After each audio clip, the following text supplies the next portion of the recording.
Bueno, yo soy Miguel Ángel Vallejo Ruiz. Mi proyecto es la caracterización de la neurogénesis en un modelo murino de... Bueno, yo soy Miguel Ángel Vallejo Ruiz y mi proyecto es la neurogénesis en un modelo murino de lesión cerebral cortical. Mi tutora, la doctora Noelia Geribardi Doldán, y mi cotutor Ricardo Gómez Oliva. Vamos a empezar hablando del marco teórico. La neurogénesis es el proceso en el que se forman nuevas neuronas. En el cerebro adulto existen células madres neurales que se caracterizan por ser células multipotentes y presentar la capacidad de autorrenovarse y diferenciarse en todos los tipos celulares neurales. La estirpe neuroblástica se va a diferenciar en neuronas y la estirpe glioblástica en astrocitos y oligodendrocitos. El nicho neurogénico es un microambiente especializado que favorece la formación de nuevas neuronas. En el cerebro adulto existen zonas específicas donde se produce la neurogénesis, como sería la zona subventricular, que se localiza en la pared lateral del ventrículo en el prosencéfalo, y el giro dentado del hipocampo, que se localiza en la parte inferior del lóbulo temporal. Además, existen en algunas especies de mamíferos otras zonas de neurogénesis específicas, como sería la cápsula externa y el cuerpo estriado lateral y el hipotálamo. Tras una lesión traumática se va a producir un predominio de la proliferación glial, generando un aumento de los astrocitos, oligodendrocitos y microglía, formando una cicatriz glial que va a impedir la migración de células y formación de nuevas neuronas en la zona lesionada, por lo que la reposición neuronal va a ser muy escasa. Un objetivo sería modificar el ambiente no neurogénico para que sea apto para la diferenciación neuronal, favoreciendo así la neurogénesis. En este proyecto vamos a estudiar nestina y ADAM17. Nestina es una proteína de filamento intermedio de clase 6 que se localiza en regiones específicas de proliferación, como el giro dentado y la zona subventricular. Presenta una marcada expresión positiva en el cerebro lesionado y coexpresa con la proteína de ácido fibrilar glial. Sería, por tanto, un marcador de astrocitos reactivos. ADAM17, por su parte, pertenece a la familia de proteínas de desintegrina metaloproteasa y controla la activación del receptor de factor de crecimiento epidérmico. Está involucrada en la diferenciación de las células precursoras neurales hacia un destino glial o neuronal, y es una molécula clave en la generación de este nicho no neurogénico en áreas de lesión cerebral, favoreciendo la gliogénesis e impidiendo la neurogénesis. Así, la inhibición de ADAM17 puede surgir como una nueva diana terapéutica en áreas de lesión del sistema nervioso central con pérdida neuronal. En esta imagen observamos la estructura y clasificación de las isoenzimas de las proteínas quinasa C. Existen 10 isoformas que se van a dividir en 3 subfamilias: la proteína quinasa C clásica, la proteína quinasa C novel y la proteína quinasa C atípica.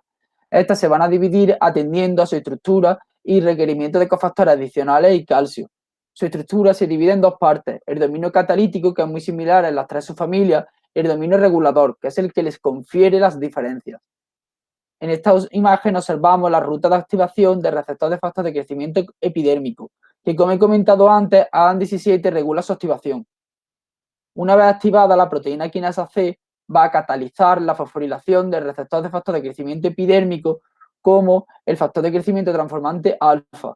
ADAM17 va a seleccionar únicamente a los proligandos fosforilados, regulando así la activación de GFR y favoreciendo la gliogénesis.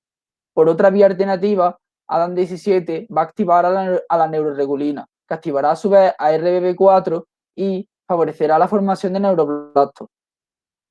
Este proyecto se va a encargar de observar cómo se comportan las células precursoras neurales que expresan el marcador de proliferación nestina y metaloproteasa ADAM17 en presencia de una lesión en la corteza motora primaria de ratones adultos, teniendo en cuenta que la sobreexpresión y activación secuencial de la cascada de señalización ADAM17 y TFG-alfa es crucial para la generación de este entorno gliogénico no neurogénico, favoreciendo la gliogénesis e impidiendo la neurogénesis.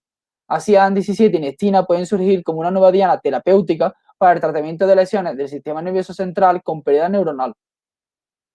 La hipótesis de mi proyecto es que tras una lesión mecánica en la corteza motora primaria de ratones adultos, se va a observar un incremento de los precursores neurales que expresan los marcadores de proliferación nestina y el marcador de metaloproteasa ADAM17, contribuyendo así a la regeneración de la zona lesionada. El objetivo general de mi proyecto es estudiar la neurogénesis tras una lesión mecánica controlada en la corteza motora primaria de ratones adultos. Los objetivos específicos son estudiar el efecto de la lesión mecánica sobre la proliferación de los precursores neurales y cuantificando el número de células precursoras neurales positivas para los marcadores de nestina, ADAM17 y la coexpresión de ambos marcadores. La propuesta de diseño de mi proyecto es un estudio experimental con ratones adultos en el que se va a estudiar en ello la neurogénesis, tras una lesión mecánica controlada de 7 días en la corteza motora primaria. Vamos a utilizar 10 ratones de la cepa CD1, machos adultos de 2 meses de edad, alojándolos en condiciones estandarizadas y manipulando por personal autorizado. Se les va a realizar una lesión unilateral en la corteza cerebral motora primaria. Previamente se les va a anestesiar intraperitonealmente con ketamina y silacina.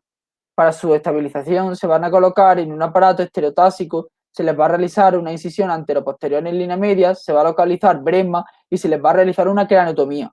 Posteriormente se suturará la herida y los ratones volverán a su jaula en las condiciones restauradas anteriormente durante 7 días.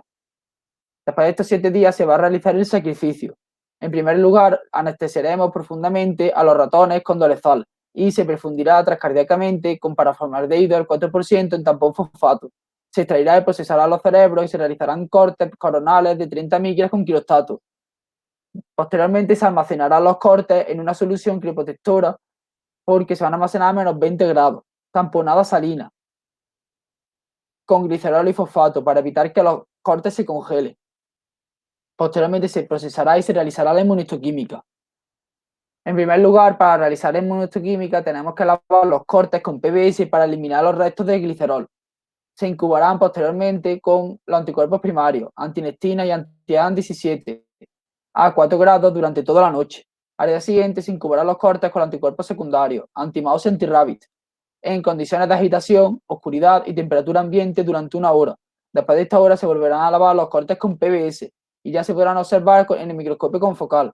Tomaremos fotografías y para poder realizar la cuantificación celular mediante el programa de ImageJ. La variable independiente de mi proyecto es una variable cualitativa, ya que sería la presencia o ausencia de la lesión cerebral cortical en un modelo murino y va a indicar la condición experimental que habremos utilizado. Las variables dependientes son variables cuantitativas, ya que corresponden al número de células precursoras neurales positivas a diferentes marcadores. Marcador de nestina, el marcador de ADAM17 y la coexpresión de ambos marcadores. Los datos se van a recoger en tablas de Excel y para su análisis se va a utilizar el programa GraphPath 8. Tras obtener la cuantificación de las células precursoras neurales positivas para los diferentes marcadores, se va a llevar a cabo el análisis estadístico de comparación de medias mediante el T-Student, que sería un test paramétrico. Tras comprobar la homogeneidad de las varianzas con el test de Leven y que las variables sean normales, con el Kolmogorov-Smirnov. Si las variables no son normales, se utilizará un test no paramétrico, que sería Udeman-Whitney. Para el contraste de hipótesis usaremos el nivel de significación P menor a 0,05.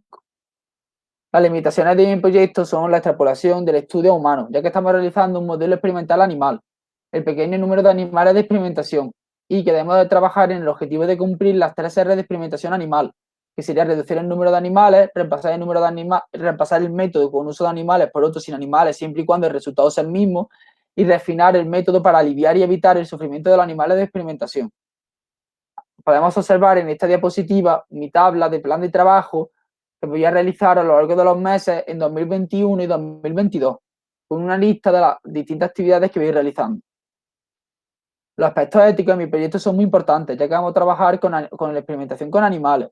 El avance científico no es justificación suficiente para la realización de cualquier experimento animal, por lo que utilizaremos el menor número posible y nuestro objetivo debe ser reducir o anular el estrés por manipulación, y los procedimientos quirúrgicos deben de llevarse siempre a cabo con anestesia, con el fin de causar el menor sufrimiento posible.